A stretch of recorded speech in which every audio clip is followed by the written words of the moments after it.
السلام علیکم۔ آج آپ کو میں حضرت لال شہباز قلندر کی کہانی سناؤں گا۔ حضرت لال شہباز قلندر تاریخ کے مطابق 538 یا 573 ہجری اور انگریزی تاریخ کے مطابق 1178 عیسوی ایران میں آذربائیجان کے نزدیک مرینڈ میں پیدا ہوئے۔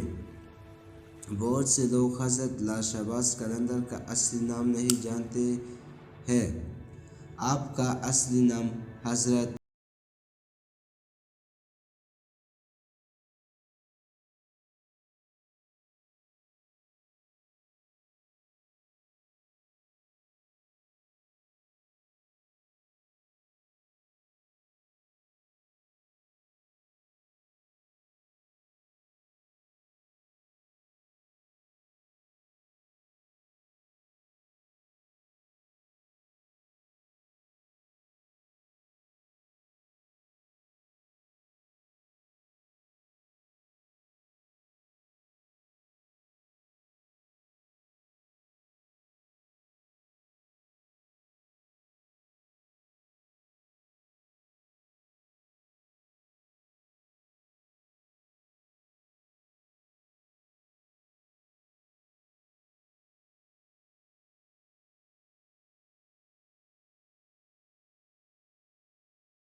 علیہ السلام بن حضرت امام محمد باقر علیہ السلام بن حضرت امام زین العابدین علیہ السلام بن حضرت امام حسین علیہ السلام امام علی ابن طالب علیہ السلام کے ساتھ ملتا ہے۔